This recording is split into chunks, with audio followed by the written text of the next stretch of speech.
Buenas tardes chicos, hoy nos volvemos a encontrar con la resolución de la clase práctica o el trabajo práctico evaluativo, que como yo les decía, la idea de estos trabajos es que puedan evaluarse ustedes mismos, ya que tenemos esta imposibilidad de estar físicamente juntos, la posibilidad de evaluarse, de saber en qué estado están, si han entendido la unidad 1 que hemos visto de economía. Si lo quieren hacer con el cuaderno al lado, lo pueden hacer. Si lo quieren hacer viendo el video, lo pueden hacer. Pero la idea es que puedan entender los temas y puedan evaluarse ustedes mismos y saber a qué altura están. Si les va bien, es porque realmente van entendiendo los temas. Si no les va bien, es una oportunidad de decir, bueno, esto no lo entendí, ¿por qué es así? Y preguntarme en la próxima clase de consulta todas las dudas que tengan. Yo les envié el trabajo, este video lo van a tener disponible luego de que lo hayan entregado y vamos a ir resolviendo juntos estas preguntas que fui armando, ¿sí? La primera es marcar con cruz. Como yo les he ido mencionando, les voy a seguir repitiendo y vamos a seguir practicando. Esta es la modalidad de cómo se toma economía en el pre y también cuando rindan economía 1 o 2 de acuerdo al programa nuevo. El múltiple opción tiene una ventaja que es solamente hay que marcar, pero la gran desventaja o la mayor dificultad está en la posibilidad de confundirse en las opciones. Como ya les mencioné, deben marcar solamente las opciones correctas y todas las opciones correctas, porque en el caso de que sea más de una correcta y no la hayan marcado, está todo el puntaje mal. Si lo han marcado y han marcado es una correcta y han marcado ustedes dos correctas, también está mal, aunque hayan marcado la que corresponde. Con esta resolución y esta forma de verlo, también lo vamos a poder solucionar, ¿sí? O practicar. La primera habla de las características de los bienes y servicios económicos, ¿sí? Dice la primera opción, útiles. ¿Los bienes y servicios económicos son útiles? Sí, pero en esta opción me quiero detener, por eso lo puse al principio. Más allá de que sea correcto, la aseveración debe ser toda y completamente correcta. Si hay una parte que es falsa, la convierte en toda la opción falsa o incorrecta. Si en este caso es correcta, pero le falta una parte, también es incorrecta, ¿sí? Entonces, las características de los bienes y servicios económicos, ¿son útiles? No, ¿sí? No es correcto. ¿Son infinitos? No, por lo que ya hemos visto que eran escasos. La opción C es la correcta. Útiles, escasos y transferibles. Esa es la opción correcta. La opción D es limitados, está mal. Y la opción E, ninguna de las anteriores. Una de las opciones que generalmente están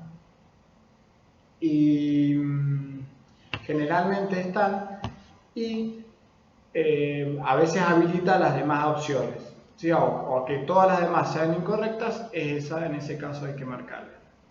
Entonces la opción A, solamente la opción C es la correcta. B, los bienes finales son aquellos que A, son aquellos que han sufrido transformaciones necesarias para su consumo. Correcto. En este caso los bienes finales son aquellos que son transformados o que sufren alguna transformación en su proceso para luego llegar al producto final. Esos son los bienes finales. Entonces la A es correcta. B, los que todavía no están terminados. Eso es incorrecto porque justamente si hablamos de bienes finales son aquellos que ya están terminados. C, son aquellos que se incorporan en otros bienes. Esta es una aseveración que puede llegar a ser correcta, pero vamos a tratar de ver la definición de bienes finales. Y los bienes finales son aquellos terminados. ¿Se pueden llegar a incorporar en otros? Sí, pero no necesariamente se incorporan. Entonces, cuando ustedes estudien un poco álgebra o en lo que llaman matemática, es una condición suficiente, pero no es necesaria, ¿sí? Entonces, por eso mismo, esta opción es falsa, porque aquellos que se incorporan en otros bienes pueden incorporarse, pero no es necesario que se incorporen, ¿sí? Entonces, por eso la opción es falsa. Y la opción D, los bienes que no se agotan en su primer uso. También puede haber bienes finales que no se agoten, pero hay otros que no. Entonces, como da la posibilidad de que sea falsa, es falsa la aseveración completa, ¿sí? Esto es un poco el juego de palabras, y lo que yo trato de enseñarles en este tipo de casos, en este tipo de opciones, es que no tienen que ir más allá de la consigna. Sí, pero se pueden incorporar otros bienes. En este caso, bueno, pero si existe alguna posibilidad de que un bien final no se incorpore en otros bienes, hace de que la opción sea falsa, en el caso de la C. Y en el caso de la D, un bien final que no se agota con el primer uso podría ser el vino. Es un producto que sufre transformaciones, llega a su estado final y se agota en su primer uso, ¿sí? Entonces eso demuestra un contraejemplo de que la D también puede ser falsa. Entonces la opción es falsa. Concentrémonos solamente en la definición de bienes finales y no traten de pensar más allá. Es un error que generalmente sucede, y sobre todo en esto de economía. Vamos a la opción C, ¿sí? Dice, Federico es programador. Con sus ahorros adquirió una nueva y mejor computadora que le permite realizar su trabajo en menor tiempo. Esta computadora, ¿es un bien de consumo durable si Federico la usa para su trabajo? No, porque justamente si la usara para su trabajo es un bien de capital, que es la opción B, ¿sí? Entonces, en la opción B, donde menciona que es un bien de capital si Federico la usa para su trabajo, esa es la correcta, ya que le va a permitir producir otros bienes, en este caso el dinero, porque la utiliza para su trabajo, y a su vez ese dinero lo va a poder utilizar en la satisfacción de otras necesidades, en el consumo y en la compra para otros bienes que le van a satisfacer sus necesidades. En el caso C dice, ¿es un bien de consumo durable? Sí, es un bien de consumo durable, pero si la utiliza para sus trabajos, ya que esta persona, Federico, se dedica a utilizar computadoras, en este caso no es un bien de consumo, no satisface sus necesidades de forma directa, sino que las utiliza en su trabajo. Es un bien de capital. Y en el otro caso es un bien intermedio, falsa, ya que no se utiliza en la formación o en el proceso de otro producto final, sino que va a ser un bien de capital. Es esa la opción correcta, la B. Vamos al ejercicio D. Dice, debo elegir la opción de la actividad X. Debo elegir la opción de la actividad X cuando ¿existe un costo de oportunidad alto? No. Recordemos que nosotros vamos a tomar una elección cuando el beneficio de elegirla supera a los costos totales. Eso es lo que tengo que tener en claro. Y vamos a ver qué aseveración, qué opción es la correcta. Entonces, cuando existe un costo de oportunidad alto, no, esa no es la opción correcta. B, el beneficio de elegir la opción de la actividad X es elevado. Eso no nos dice nada. Podemos tener un gran beneficio, un monto elevado de beneficio, pero nuestros costos superarlo. Entonces, esa no es verdadera, ¿sí? O no necesariamente es verdadera. La C dice, la suma de los costos totales no supera el beneficio de elegir la actividad X. Esa es la opción correcta. Dicho de otro modo, el beneficio supera los costos, o los costos son menores a los beneficios. Entonces, de esas dos maneras podemos analizar la opción y elegirla cuando es correcta, cuando debo elegir la opción de la actividad X. Y después D, la actividad X no tiene costo de oportunidad. Eso tampoco nos asegura que el beneficio supere a los costos. Entonces, es una de las posibilidades, pero no es completamente correcta o no nos da la posibilidad de que sea correcta. Entonces, en este caso, la única opción verdadera es la C, ¿sí? O correcta. Vamos a la E. Cuando nos pide el costo de oportunidad es la definición del costo de oportunidad. Si existen dos opciones, el beneficio de aquella opción que no elijo.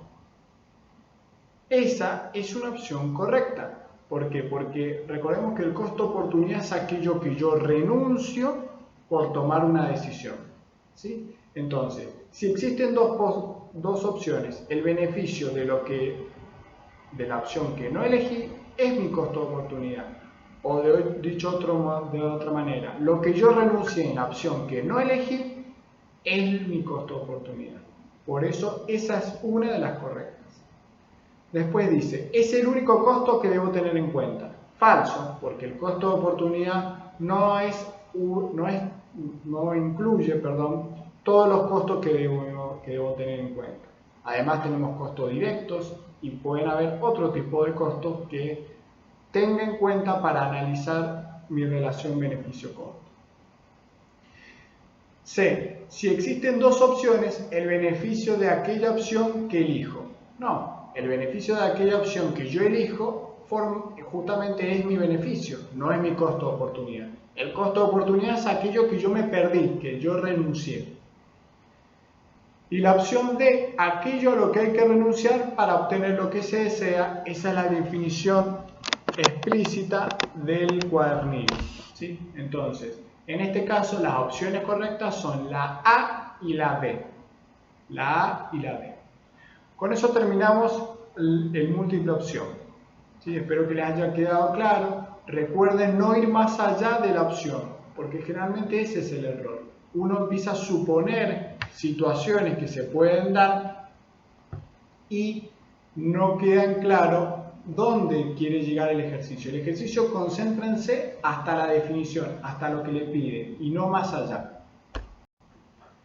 Pasamos a la pregunta o al ejercicio número 2, donde hay que completar si es macroeconomía o microeconomía, ¿sí? Ejercicio que ya hemos practicado, que ya tienen también el ejercicio del cuadernillo.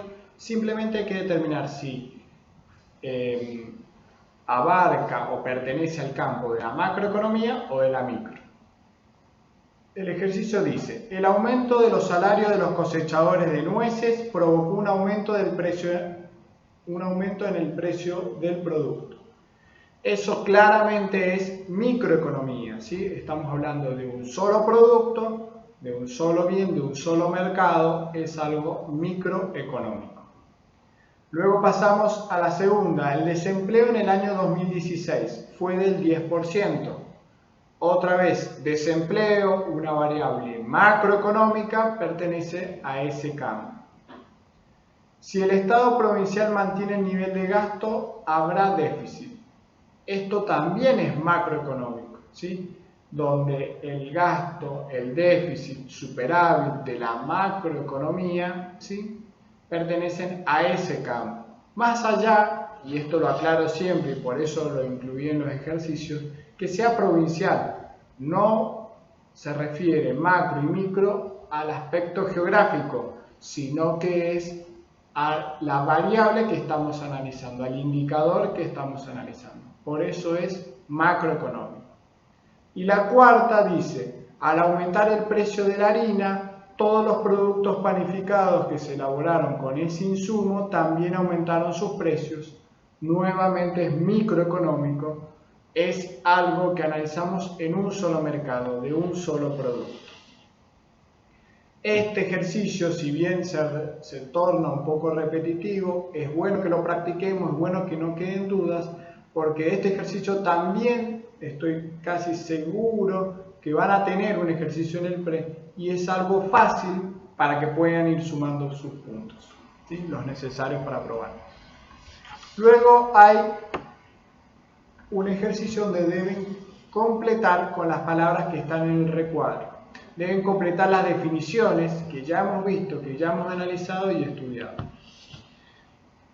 La A dice, y en el espacio deben colocar economía, se ocupa de la manera que se administran los recursos, en el espacio deben colocar escasos, con el objeto de producir bienes y servicios y distribuirlos para satisfacer y en el espacio deben colocar necesidades de la comunidad. Esa es la primera definición. La segunda dice, la elección es una consecuencia directa de la escasez. Esa es la otra palabra que deben completar, donde dice, o la limitación de los recursos disponibles para obtener todas las cosas que deseamos de acuerdo a nuestras necesidades. Vamos a la C. Dice, en este caso deben colocar bienes y servicios económicos son, y acá deben colocar las otras dos características, útiles, escasos y la otra palabra que deben colocar, transferibles. Los bienes de consumo, y ahí deben colocar, serían no durables, ¿sí? Los bienes de consumo no durables son aquellos que se consumen en su primer uso. Los bienes de consumo no durables son aquellos que satisfacen directamente, durables en la segunda opción es durables, son aquellos que se satisfacen directamente una necesidad, pero no se agotan en su primer uso. Entonces, en el primer caso deben colocar no durables y en el segundo caso deben colocar durables. Y la última opción es la D, dice y la palabra que deben colocar o la frase es costo de oportunidad. Es a lo que hay que renunciar para obtener lo que se desea.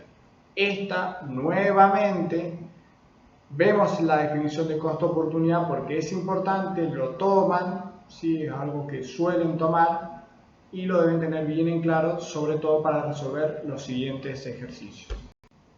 Ahora pasamos a los últimos dos ejercicios donde deben interpretar y analizar la pregunta 4 y 5, donde deben interpretar la relación beneficio-costo. ¿Sí? Son dos problemas, dos ejercicios que venimos también resolviendo, que venimos practicando, con un aumento en la dificultad. Por eso tal vez las preguntas son distintas, por eso tal vez lo vean armado de otra manera. ¿Por qué? Porque si bien el concepto es uno solo, ustedes tienen que saber y estar preparados para responder cualquier ejercicio, ¿sí? Armado de cualquier manera, ustedes entendiendo el concepto de cuál es el beneficio, cuáles son los costos que debo tener en cuenta y cómo es la relación beneficio menos costo, nos da la opción a elegir, o si es un resultado positivo, es una opción correcta o es una opción que debo elegir. Entonces de eso se trata, de saber interpretar de acuerdo a cómo es el ejercicio, cuál es el beneficio y el costo. El número 4 dice, usted está ante la situación de elegir entre ir en auto a la facultad u optar ir en micro. Dos opciones. Si elige ir en micro, le supone un beneficio de ahorrarse 2.500 pesos por mes. Ese es el beneficio de ir en micro. Por otro lado, en cambio, dice, si elige ir en auto, le supone un gasto de 3.000 pesos. ¿Sí? Ahí no lo aclaré, pero la idea era colocarlo como si fuera el combustible. 3.000 pesos. Como en el auto no es suyo, sus padres le piden que, en el caso de usarlo, contribuya con 1.000 pesos para el gasto del seguro, ¿sí? Del auto. El beneficio de poder disponer sus horarios y la comodidad en el caso de elegir el auto le supone un beneficio de 8.000. Entonces, por un lado tenemos el beneficio de ir en micro y por el otro lado tenemos un beneficio de ir en auto y dos costos directos de utilizar el auto. El costo del combustible, que no lo aclaré, pero es ese gasto de 3.000 pesos, y a su vez el seguro que debo pagar 1.000 pesos. Esas son las dos opciones. ¿Cuál es la que nos pide analizar? ¿Cuál es el beneficio de ir en auto a la facultad? El beneficio de ir en auto es 8.000. Eso es lo que a mí me produce. Por poder tener la disponibilidad del auto, por una mejora en los tiempos, por la comodidad de ir solo en el auto, ¿sí? Todo eso me produce un beneficio de 8.000 pesos. ¿Cuáles son los costos de elegir la opción de ir en auto? Indique numérica y conceptualmente. El primer costo es el costo directo. 3.000 pesos sí o sí lo tengo que gastar, que es el combustible, ¿sí? Aquello que sí o sí debo gastar por utilizar el auto. 1.000 pesos también me piden que los utilice o que los pague para contribuir en el seguro. Dos costos totalmente directos que van en relación a la elección de ir en auto. Esos son dos costos directos. Ahora, ¿cuál es el beneficio que yo renuncié? Un ahorro de ir en micro. Ese es el beneficio de la otra opción. Por eso se transforma en mi costo de oportunidad, que sumado a los costos directos me forman mi costo total. Entonces, tengo 3.000 en un gasto, ¿sí? En el gasto del combustible. Tengo 1.000 pesos, en seguro, 4.000, más los 2.500, que es el beneficio o mi costo de oportunidad por ir en auto, suman 6.500 pesos.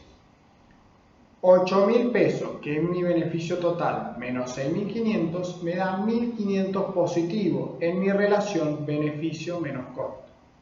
Entonces, conceptualmente y numéricamente ya describimos el costo.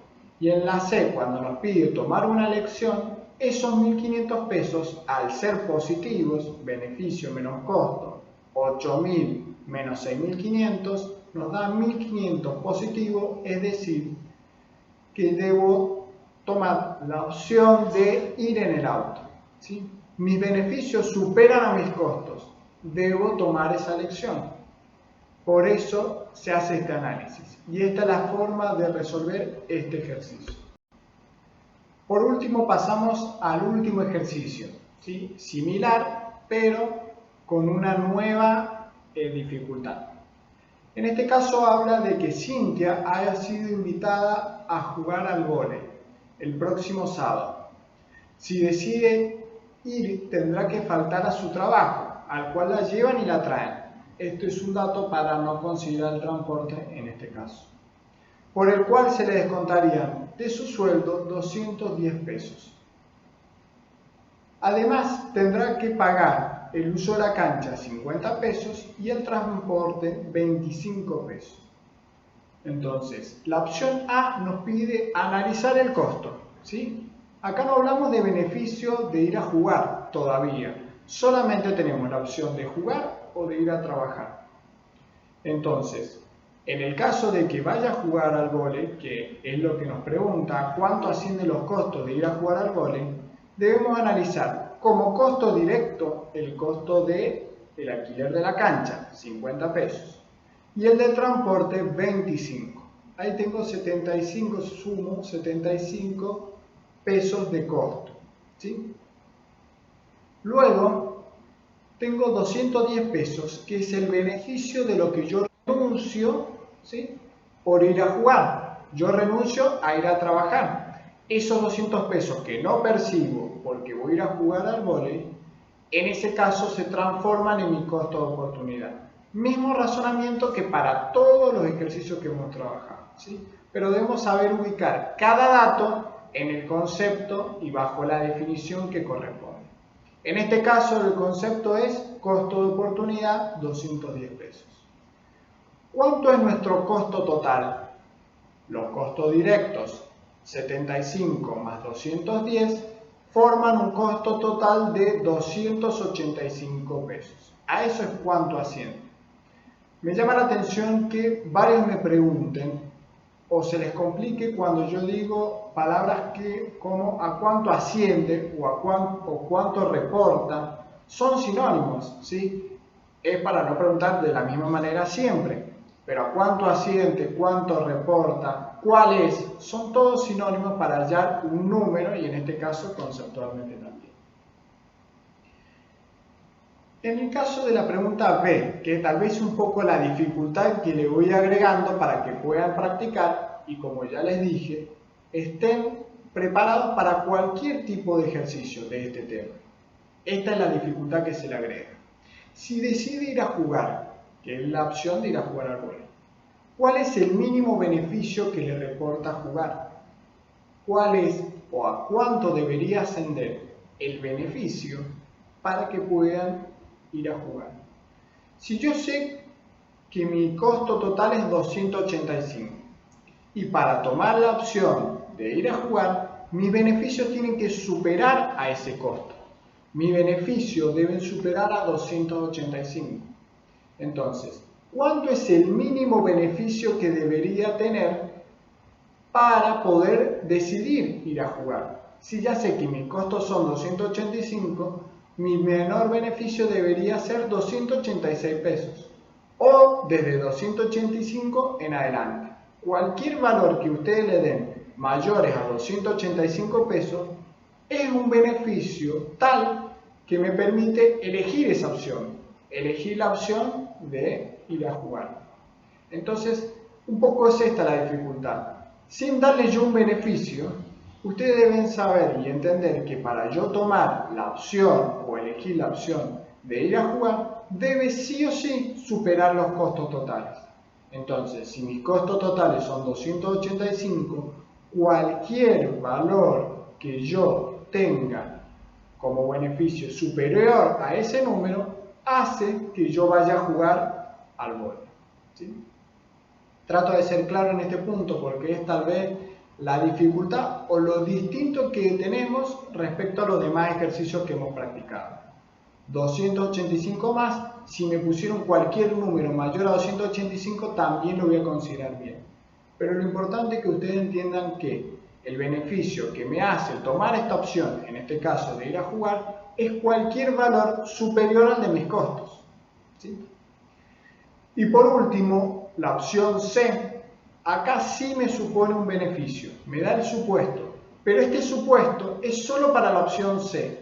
Esto también es un poco la interpretación de las consignas, porque tal vez ustedes entienden el tema, lo comprenden, lo han practicado, lo han estudiado, pero tal vez la consigna les cuesta, y he visto que les cuesta interpretar estas consignas, entender qué es lo que se está preguntando. Me pregunta por el grupo de WhatsApp y está bien, porque para eso se trata, o para eso se debe usar. Pero realmente ustedes tienen que estar preparados y tienen que aprender en esto que también se les va a evaluar, la comprensión lectora y la comprensión de consignas. En este caso, la opción o el beneficio de ir a jugar es solo para la opción C. Le supone un caso. Si el beneficio de ir a jugar es 295, ¿decidirá aceptar la invitación?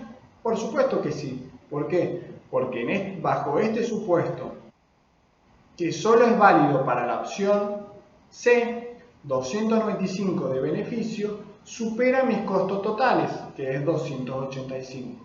Entonces, bajo este supuesto, sí voy a aceptar ir a jugar al vóley. Estas han sido todas las respuestas.